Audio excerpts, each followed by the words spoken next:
लगे हैं। ट्रंप को ईरान के साथ नहीं चाहिए जंग, किसी भी तरीके से ईरान के साथ उनकी जंग को खत्म की जानी चाहिए। ऐसी मांगे ट्रंप के जरिए कही जा रही है। जी हाँ दोस्तों, बिल्कुल सही सुन रहे हैं। अभी इसी वक्त ट्रंप ने स्टेटमेंट रिलीज किया है, क्या कुछ कहा है और उनके चेहरे का खौफ डर क्या बयां कर रहा है, वो सब कुछ आपको इस रिपोर्ट में बताने वाली हूं।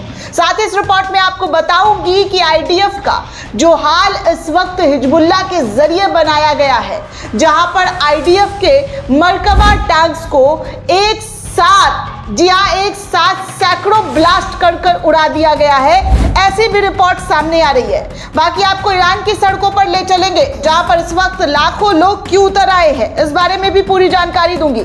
आगे हिजबुल्लाह के जरिए, ईरान के जरिए क्या जो है इस वॉर में प्लानिंग की गई है और कैसे कैसे उनको इजराइल और अमेरिका को चोट पहुंचाना है, इस बात पर भी चर्चा की जाएगी। बाकी अमेज़न और कई अमेरिकी कंपनी पर ईरान का मिसाइल दगना शुरू हो चुका है। कल ही ईरान ने चेतावनी दी थी कि अमेरिका से रिलेटेड जो भी कंपनी है, चाहे वो अमेज़न, गूगल या तमाम जो कंपनियां हैं, उसको वो अटैक करेंगे, और जो कहा वो ईरान के जरिए करना शुरू कर दिया गया है। ये तमाम बड़ी खबर एक एक करके आपके सामने रखने वाली हूं, वीडियो को आखिर तक जरूर देखिएगा। तो चलिए दोस्तों, शुरुआत करते हैं ट्रंप से, डोनाल्ड ट्रंप से। पिछले महीने 28 तारीख को ट्रंप के जरिए, मतलब फरवरी की मैं बात कर रही हूँ, तो 28 तारीख को अमेरिका और इजराइल ने मिलकर ईरान पर अटैक कर दिया। सुबह सवेरे दनादन अटैक हुआ, जिसमें ईरान के कई बड़े लीडर, उनके कमांडर्स के मारे जाने की खबर सामने आई। ईरान में चीख पुकार की आवाज़ें भी सुनाई दी। उसके बाद ईरान उठ खड़ा हुआ और इस जंग को लड़ना शुरू कर दिया, और 1 महीना इस जंग को कंप्लीट हो चुका है दोस्तों, लड़ते लड़ते। और अब ट्रंप जो है, उनके हाथ पांव फूल चुके हैं। ट्रंप गिड़गिड़ा रहे हैं, ईरान से जंग नहीं करना चाहते हैं। इस बात को लेकर उनका स्टेटमेंट सामने आ गया है। वो कह रहे हैं कि जल्द ही मैं इस युद्ध से हट जाऊंगा, मुझे अपने देशवासियों को संबोधित करना है, तमाम जानकारियां अपने देशवासियों को दूंगा। क्योंकि अमेरिका में दोस्तों 80 लाख से ज़्यादा लोग सड़कों पर ट्रंप के खिलाफ उतर गए थे, ट्रंप का इस्तीफा मांग रहे थे, और पूरी दुनिया में इजराइल को लेकर, अमेरिका को लेकर ज़बरदस्त तरीके से फजीहत हो रही है। जो देश इनके हुआ करते थे समर्थन में खड़ा, आज वो इनको अपना एयर स्पेस देने तक से मना कर दे रहे हैं, अपने देश से बाहर फेंकते हुए नजर आ रहे हैं। ये स्थिति इन दोनों देशों की इस वक्त है। ईरान ने जो इनकी हालत की है ना दोस्तों, ये सदियों तक नहीं भूल पाएंगे। इनकी दादागिरी, इनका मनमाने तरीके से किसी पर भी कब्जा कर लेना, वो सब कुछ ईरान के जरिए चकनाचूर कर दिया गया है। अब यही हालत हो गई है दोस्तों कि ट्रंप ऐलान कर रहे हैं कि मैं इस जंग से जल्द हटने वाला हूं। दरअसल दोस्तों, रिपोर्ट सामने आ रही है कि अमेरिका के राष्ट्रपति डोनाल्ड ट्रंप ने कहा है कि अमेरिका बहुत जल्द ईरान के खिलाफ चल रहे अपने सैन्य अभियान को खत्म कर सकता है। शायद 2 से 3 हफ्तों के भीतर का अमेरिका ने टाइम जो है लिया हुआ है। ये बयान ऐसे समय में आया है जब पिछले 1 महीने से चल रहा युद्ध पूरे मिडिल ईस्ट को हिला चुका है और वैश्विक ऊर्जा बाजारों को इस वक्त अस्थिर कर चुका है। हालांकि वॉल स्ट्रीट जर्नल ने मंगलवार को यह खबर दी है कि ट्रंप को उनके नज़दीकी सलाहकारों ने ईरान के साथ युद्ध से जल्द बाहर निकलने की सलाह दे दी है। ट्रंप ने आज यानी कि 1 अप्रैल को राष्ट्र को संबोधित करने का ऐलान किया है, अमेरिका को संबोधित करने का ऐलान किया है, जिसमें वो सारी बातें अमेरिकी नागरिकों के सामने साफ करने वाले हैं कि वो क्या करेंगे और उनके आगे का प्लान क्या होगा। व्हाइट हाउस में मीडिया से बातचीत करते हुए ट्रंप ने कहा है कि हम बहुत जल्द वहां से निकल जाएंगे। उन्होंने आगे जोड़ा है कि वो वापसी 2 हफ्तों में होगी, शायद 2 या 3 हफ्तों में वो इस जंग को खत्म कर सकते हैं। ये अब तक का उनका सबसे स्पष्ट संकेत माना जा रहा है दोस्तों। जो पिछले 1 महीने में खुलकर ट्रंप जो कहा कर रहे थे कि हमारी सेना ऐसे कर देगी, हम ऐसे ईरान को तबाह कर देंगे, अब उनकी तबाही बर्बादी को देखते हुए अमेरिका सैन्य जो है पीछे हटने का ऐलान कर रहा है। अमेरिका सैन्य अभियान को समेटने की तैयारी ट्रंप के जरिए की जा रही है, ऐसा रिपोर्ट सामने आ रहा है। खास बात यह है दोस्तों कि ट्रंप ने यह भी साफ कर दिया है कि युद्ध को खत्म करने के लिए ईरान के साथ किसी कूटनीतिक समझौते की ज़रूरत नहीं है। उन्होंने कहा है कि ईरान को कोई डील करने की ज़रूरत नहीं है, उन्होंने मेरे साथ कोई समझौता करने की अनावश्यकता ही नहीं है। लेकिन इसके साथ ही उन्होंने एक सख्त शर्त भी रखा है। ट्रंप के मुताबिक कहूँ तो अमेरिका तब तक पीछे नहीं हटेगा जब तक ईरान को पत्थर युग में नहीं पहुंचा दिया जाता है, यानी कि उसकी परमाणु हथियार बनाने की क्षमता को पूरी तरीके से नष्ट नहीं किया जा सकता है। इधर ईरान ने भी कह दिया है कि जितनी जोर लगाने हैं लगा दो, जितनी कोशिशें करनी है कर दो, हम उन तमाम चीज़ों का स्वागत स्वैग से करेंगे, आओ तो सही। ये साफ साफ तौर पर ईरान के ज़रिए कहा गया है। अमेरिका एक तरफ इस जंग से हटना चाहता है, लेकिन दूसरी तरफ इस जंग में वो परमाणु हथियार को पूरी तरीके से ईरान के नष्ट करना चाहता है। लेकिन ईरान ने भी साफ कह दिया है कि वो किसी भी कीमत पर पीछे नहीं हटेगा। और हालत ये हो गई है दोस्तों कि इस जंग में हिजबुल्लाह ने अब तक IDF के 134 मरकबा टैंकों को निशाना बनाकर ख़त्म कर दिया है। अब तक कुल $804 मिलियन का नुकसान इजराइल को सीधे तौर पर दे दिया गया है। ये टैंक तो सिर्फ 12 दिन पहले ही आए थे दोस्तों इजराइल के अंदर, जिसको हिजबुल्लाह के ज़रिए ख़त्म करके पूरी तरीके से नष्ट कर दिया गया है। बाकी आप ये देखिए, ये ईरान की तस्वीरें हैं। ईरान की सड़कों पर बड़ी तादाद में लोग इकट्ठा हो रहे हैं। मशहद में इमाम रज़ा के, जी हाँ, इमाम रज़ा के वहाँ पर जो इमाम हैं उनके वहाँ पर बड़ी तादाद में ईरान का राष्ट्रगान जो है वो गूंजता हुआ नज़र आ रहा है। आप इन तमाम तस्वीरों में देख सकते हैं कि इस वक्त जंग चल रहा है। कभी भी कहीं पर भी बम और ड्रोन आकर गिर जा रहे हैं, चाहे वो ईरान हो, इजराइल हो या मिडिल ईस्ट हो।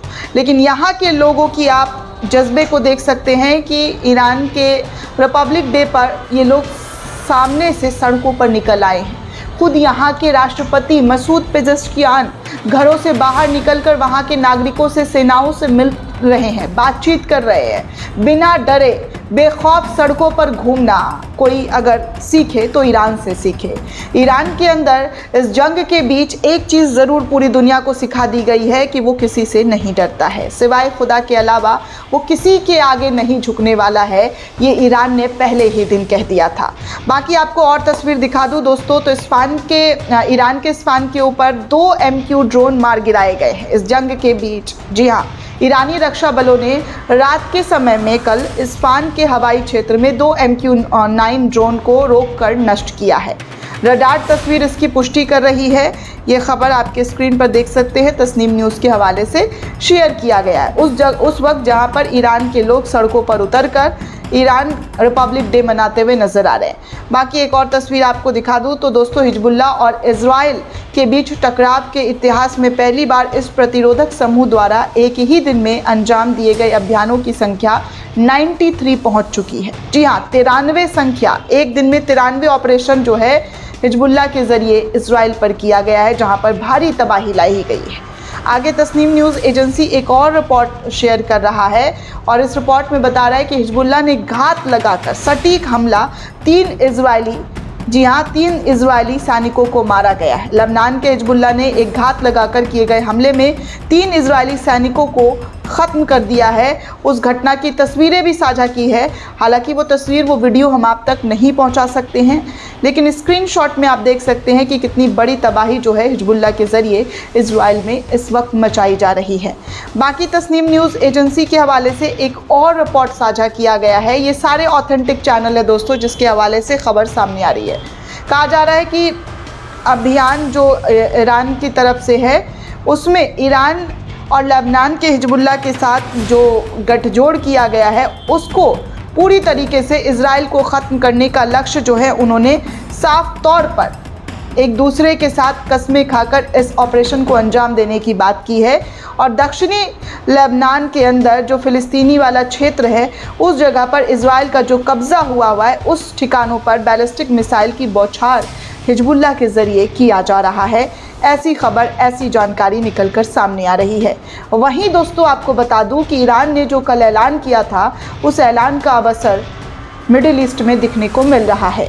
बहरीन में अमेरिका बेस पर बड़ा धमाका किया है और US के 5वें बेड़े के मुख्यालय पर भी ईरान के ज़रिए अटैक करते हुए धमाका पहुंचाया गया है। बड़ी तादाद में यहां पर नुकसान की खबर निकलकर सामने आ रही है।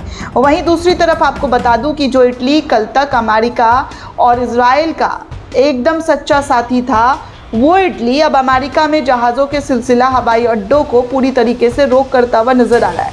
मेलोनी ने साफ कह दिया है कि उनका कोई भी इस्तेमाल जो एयर स्पेस है ना अमेरिका के लिए है और ना ही इजराइल के लिए है। यहाँ तक कि ईरान पर जो अटैक हुआ है, जहाँ बच्चियों की मौत हुई है, उसको लेकर भी इजराइल की कड़ी फजीहत की है और जमकर भड़ास निकालते हुए कहा है कि जो किया है वो हद से ज़्यादा खतरनाक और बुरा है। जी हाँ, खतरनाक और बुरा है, इसकी कोई गुंजाइश नहीं है। वहीं यमन के ज़रिए दोस्तों एक स्टेटमेंट आया है, यमन के हूती विद्रोहियों के ज़रिए। हूती ने कहा है कि यमन के जो आर्मी है उन्होंने अल्लाह की मदद और उस पर अपना भरोसे को रखते हुए इस लड़ाई को आखिरी अंजाम तक पहुंचाने की कसम खा रहा है। इस अभियान में दक्षिणी कब्जे वाले फ़िलिस्तीन की स्थिति इजरायली दुश्मनों के संवेदनशील ठिकानों को मिसाइल से निशाना बनाकर ख़त्म करने का ऐलान किया है और कई जगहों पर मिसाइल भी गिराया है। ये अभियान ईरान में कहा जा रहा है कि हमारे उन भाइयों के लिए है जो इस जंग में शहीद हो रहे हैं, शहादत दिया है, उसको लेकर अब हम ये जंग जो है और तेज़ी से बढ़ाएंगे। यानी कि हूती विद्रोहियों के ज़रिए भी इस जंग में मिसाइल दागना शुरू कर दिया गया है। वहीं दोस्तों चीन ने इजराइल पर, जी हाँ, इजराइल को लेकर स्टेटमेंट दिया है और फ़ौरन लेबनान पर हमला रोकने की बात कही है। कहा है कि लेबनान से तुरंत हट जाए, लेबनान को दूसरा गाज़ा बनना नहीं चाहिए। इंटरनेशनल कम्युनिटी को गाज़ा की दुखद घटना को कभी भी दोहराने नहीं देना चाहिए। चाइना के ज़रिए स्टेटमेंट सामने आया है। वहीं जाते जाते आपको बता दूं दोस्तों, तो बहरीन में अमेज़ॉन के हेडक्वार्टर पर बड़ा हमला हुआ है। बहरीन सरकार ने इस हमले की खुद पुष्टि की है और बताया है कि मिडिल ईस्ट में अब अमेरिका के उन तमाम ठिकानों पर अटैक किया जाएगा जहाँ पर अमेरिका मजबूत है। बड़ी तबाही इस वक्त देखने सुनने को मिल रही है दोस्तों। ईरान ने अपने हमले को तेज़ कर दिया है। हिजबुल्लाह के ज़रिए भी इस हमले में इजरायली सैनिकों को निशाना बनाया जा रहा है। यमन भी इस जंग में कूद चुका है और चेचन ने जो ईरान के समर्थन में जंग लड़ने का ऐलान कर चुका है।